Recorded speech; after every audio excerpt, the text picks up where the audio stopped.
Finally, sinipag din akong mag-edit. Sa tagal na nitong video na to dito sa gallery ko, ngayon ko lang naisipang i-edit. At nagkayayaan nga po kami dito kina Sharika sa isa sa mga kaibigan namin para mag-sangyup.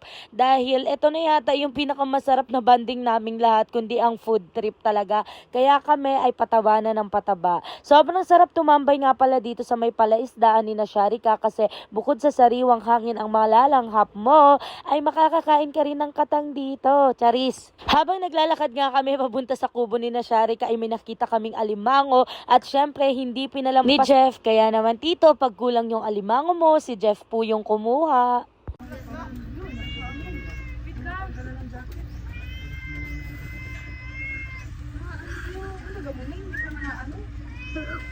na. Hindi pa naman pusa gusto sa akin.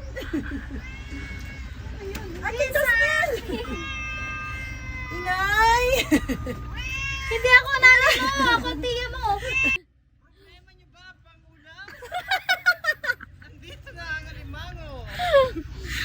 Alimango sa asyenda ni Sharika. Ang laki, oh, ang galing. Coach! Alo, ang Nice one. Gang, gang. Okay. Tingin, tingin. Yes, ang laki. Kuya, babae na laki. Wait lang, ano, are you girl or boy? Lalaki? Wala ka man. Dalawa. Ay, ang tanga. Pag ikay na sipit na. Babae na laki. Bakla. Tita, ito po yung umuli, oh, tita. Ay, babae, wari. The evidence. Paano malalaman? Lalaki. Lalaki? Lalaki. Tawagin ko sa mga Ano lang yan kasi, binibili lang kasi namin yan sa... Uy, gabi! Gabi siya, Mr. Grabs. Okay, mga muli. Binibili lang. After humuli ni Jeff nung alimango ay tulong-tulong na rin kami nag-intindi ng mga pagkain namin at para makapagsimula na kami magsangyup. Bumibili lang kami ng pangsangyup guys kasi meron namang butane si na Sharika tapos si ate may non-stick pan, so solve na kami, pwede na magsangyup. And ito na rin yung pinaka-banding namin lagi, ang kumain ng kumain talaga. Yung tipong kahit diet ka ay talaga namang makapapakain ka pag itong mga ito ang kasama mo, kaya walang salitang diet pag sila yung kasama ko talaga. Ang sarap talaga magtigil dito sa kubo ni na Sharika kasi bukod sa makakalanghap ka na sariwang hangin ay makakakain ka pa ng katang galing sa fish pond nila. Kasi naman sobrang mahal talaga ng ganito pag bibilhin mo sa palengke. Si Just nga pala yung nagluluto and tingnan nyo naman kaming tatlo as a Disney princess ay nakatingin lang at puro kwento. Hindi naman halata sa amin na favorite namin ang food trip, talaga namang nagtatabaan na kami.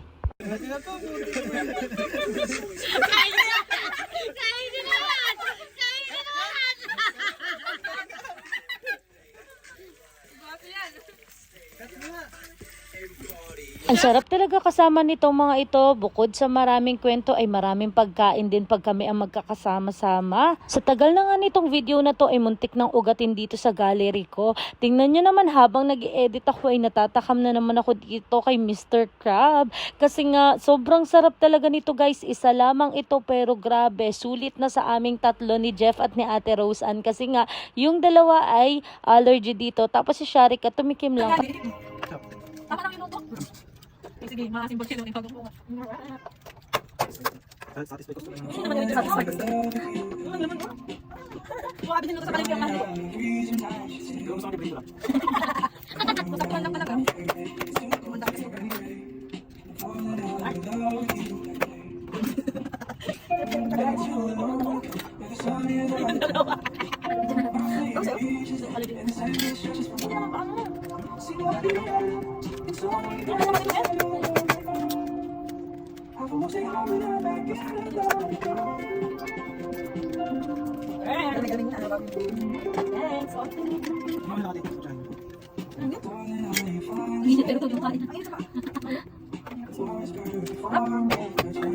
Mami, kinakagal lang kasi mami. Ayun, Kung napapanood ka ito ni Mama at Papa ni Sharika, Tita, Tito, sobrang nasatisfied po kami sa Mr. Crab nyo. Sobrang sarap po talaga and sulit na sulit sa aming tatlo. Hindi talaga namin tinigilang tatlo hanggang sa hindi maubos ito kasi minsan lang nga naman kami makatikim nito. Kaya talaga namang sinulit na namin. Kaya naman nananawagan ako kay Sharika na baka meron ulit nito ay wag kang mahihiyang i-chat kami at talaga namang pupunta kami agad kasi sobrang sarap talaga guys kasi ito yung sinasabi mo na fresh talaga na bagong huli pa at saka bagong luto. Kaya naman takam na takam talaga ako habang ini-edit ko ito. Ate! Sige.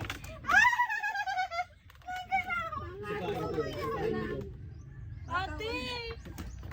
Tama, tigas ka lang yung mga ay! Ate! Tignan mo yung ano, napaka-sari ka. Si Ate! Diretso, yan. Sige, diretso. Mamaya. Ate, saglit lang! Tama ba? Okay.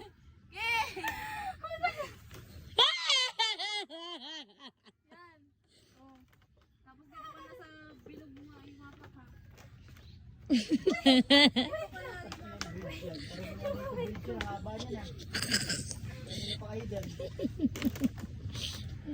Ate Angki! Nadinig ako sa likod nyo. Mama Ale ay nandun na sa ano. Oh, video to. Maganda si Jiro ba yan? Siyempre. Ginawa niya namang isda yung asawa ko. Sabi niya yung magasang ko. Baka ano daw? Basta yun na yun. Ang dalas ng paa ko kasi. Namamawis. Naman may isama ko yung bahay sa pagluto. Ganun mataas mo para makita siya. Ay, ayusin ang kapit. Ang dalas kasi ng paa ko na mamawis. At hindi na nga namin namalayan yung oras, hapon na pala, kaya naman nag-decide na rin kami na umuwi. Kung hindi ka pa nga pala nakaka-follow sa aming Facebook page, Angelica and Jerome Vlogs, makiki-follow naman.